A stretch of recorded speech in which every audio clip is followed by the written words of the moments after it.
Is it normal to pay $12,000 for a wedding you're not going to and have your family go no contact with you? Well, for today's video, I'll be Sarah, and I really want to know if I'm the a-hole for canceling my sister's wedding after they simply uninvited me.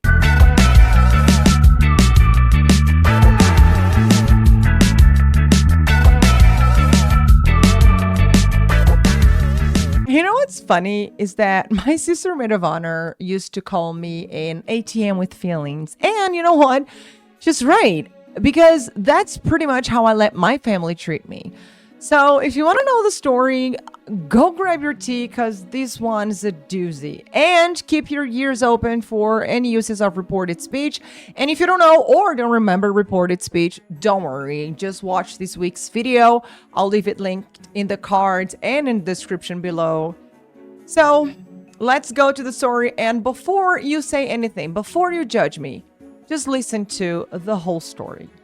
Please, I'm begging you. So I'm the kind of person who always says yes. I pay for things, I organize things, I fix things. And not everyone really thanks me for it.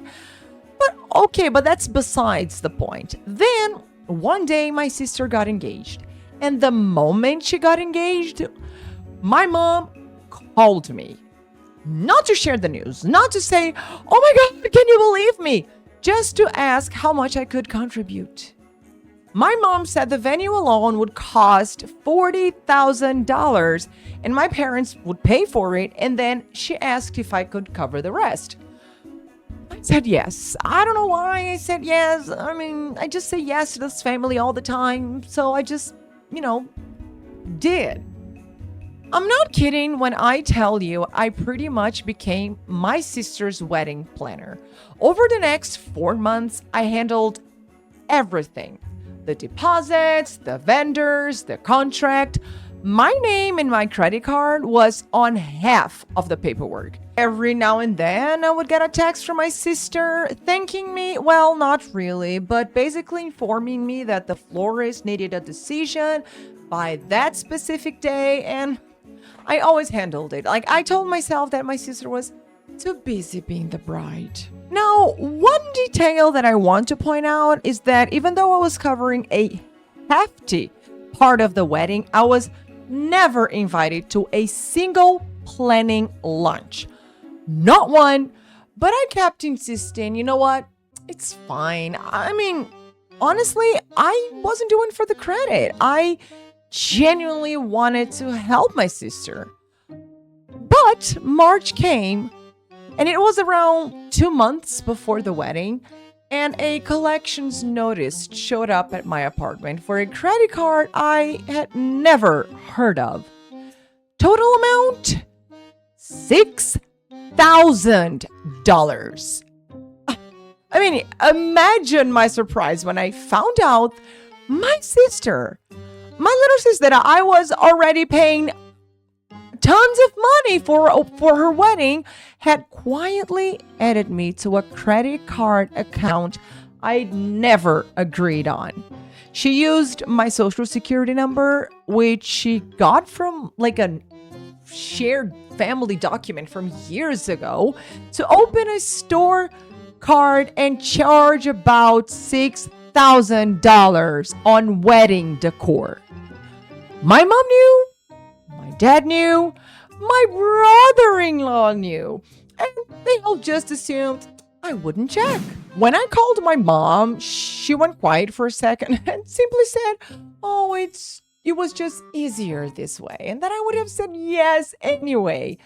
I told her, that wasn't the point, and she snapped and said I was being dramatic. I then asked to speak to my sister, and she had the audacity to tell me that she was stressed and I was making everything about myself right before her wedding.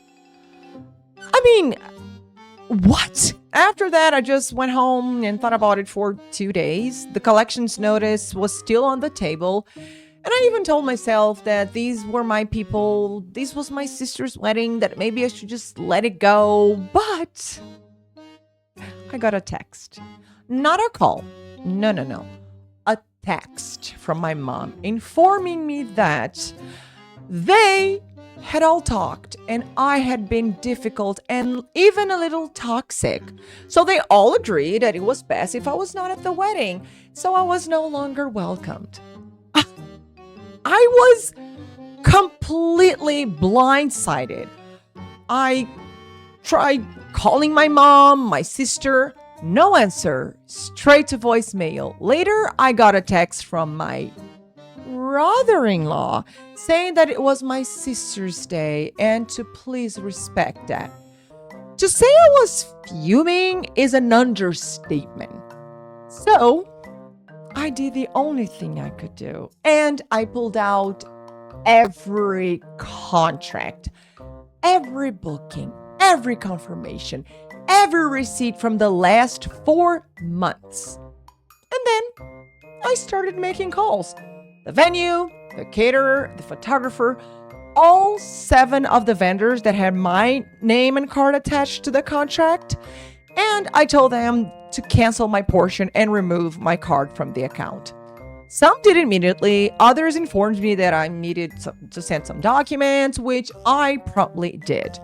I was able to get most of my money back, except for the $12,000 deposit for the venue, which was only partially refunded.